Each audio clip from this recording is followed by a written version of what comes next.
राष्ट्रपति द्रौपदी मुर्मू ने बुधवार को 2022 और 2023 के लिए विभिन्न क्षेत्रों के 94 कलाकारों को संगीत नाटक अकादमी पुरस्कार प्रदान किए। उन्होंने विज्ञान भवन में आयोजित समारोह के दौरान 7 कलाकारों को संगीत नाटक अकादमी फेलोशिप भी प्रदान की, जिसमें एक संयुक्त फेलोशिप भी शामिल है। राष्ट्रीय संगीत, नृत्य और नाटक अकादमी प्रदर्शन कला के क्षेत्र में प्रतिष्ठित हस्तियों को अकादमी फेलो के रूप में चुनती है। उन्होंने भारत की सांस्कृतिक विरासत में प्रदर्शन कला की भूमिका पर प्रकाश डाला और कहा, प्राचीन काल से ही भारतीय संस्कृति में कला विधाओं को उच्च स्थान दिया गया है।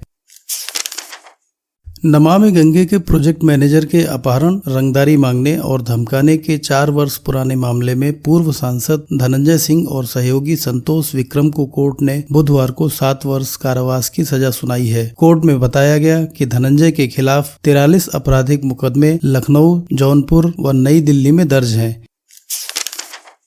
मतदाताओं में बड़ी हिस्सेदारी वाले युवाओं में रोजी रोजगार की कसक बढ़ाते हुए प्रधानमंत्री नरेंद्र मोदी ने बिहार की बर्बादी व पलायन के लिए बुधवार को सीधे तौर पर लालू परिवार को दोषी ठहराया। बिहार में बेतिया की जनसभा में उन्होंने स्पष्ट कहा, जंगल राज लाने वाला परिवार ही राज्य के युवाओं का गुनहगार है। लालटेन के राज में एक परिवार फलता फूलता रहा और युवा पलायन करते रहे। प्रधानमंत्री नरेंद्र मोदी पर पनौती और जेब कतरा जैसे तंज कसने के मद्देनजर चुनाव आयोग ने कांग्रेस नेता राहुल गांधी को अपने सार्वजनिक बयानों के प्रति अधिक सावधान और सतर्क रहने की सलाह दी है। गृह मंत्री अमित शाह ने महाराष्ट्र के सत्तारूढ़ गठबंधन महायुति के नेताओं को स्पष्ट बता दिया है कि सीटों का बंटवारा जीतने लायक सीटों की मेरिट देखकर होगा, न कि उनकी वर्तमान सीटों के आधार पर। ऐसा करने से ही राज्य में 45 से अधिक सीटें जीतने का लक्ष्य हासिल किया जा सकता है।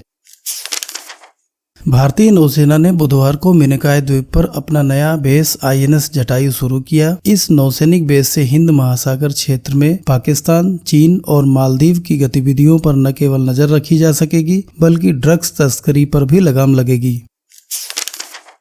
एक नए शोध में घरों पर लगाए जाने वाला पेंट येलो फीवर के मच्छरों को मारने में प्रभावी पाया गया है। यह वेस्टा पेंट कोटिंग के बाद लंबे समय तक थोड़ी मात्रा में कीटनाशक छोड़ता है। शोधकर्ताओं ने इस पेंट को घरेलू स्तर पर मलेरिया को रोकने और नियंत्रित करने के लिए एक आशाजनक रणनीति के रूप में दर्शाया है। यह डेंगू, चिकनगुनिया, जीका बुखार सहित इन मच्छरों द्वारा फैलाए जाने वाले किसी भी वेक्टर जनित रोग के विरुद्ध कारगर हो सकता है।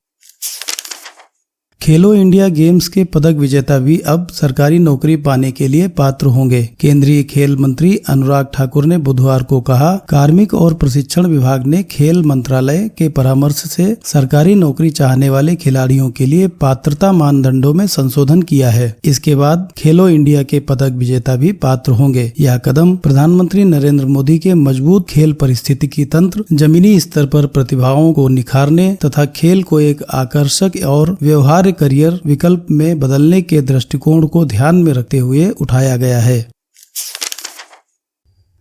रूस यूक्रेन युद्ध में रूस की सेना की ओर से सहायक के तौर पर लड़ रहे एक और भारतीय की मौत हो गई है। भारतीय दूतावास ने बुधवार को बताया कि उसके शव को स्वदेश भेजने का प्रयास किया जा रहा है। मृतक की शिनाख्त हैदराबाद निवासी मोहम्मद असफान के रूप में हुई है। ज्ञात हो, यूक्रेनी सेना के ड्रोन हमले में गत सप्ताह गुजरात के सूरत निवासी हेमिल मांगुकिया की मौत हुई थी। वह भी रूसी सेना की ओर से लड़ रहा था। कई भारतीयों को काम दिलाने का झांसा देकर रूस ले जाया गया है और वहां उन्हें रूस की ओर से युद्ध लड़ने को मजबूर किया जा रहा है।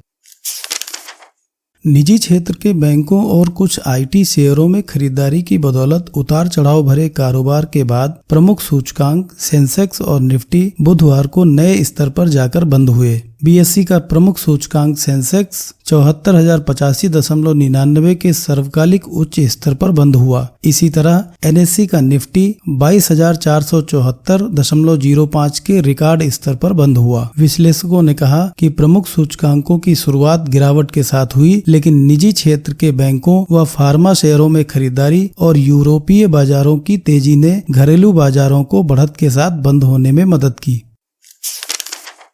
तेज गेंदबाज आदित्य ठाकरे और यश ठाकुर की धारदार गेंदबाजी से विदर्भ ने बुधवार को सेमीफाइनल में मध्य प्रदेश को 62 रन से हराकर तीसरी बार रणजी ट्रॉफी के फाइनल में प्रवेश किया। फाइनल में विदर्भ का सामना 41 बार की चैंपियन मुंबई से होगा। रणजी ट्रॉफी का फाइनल 10 मार्च से खेला जाएगा।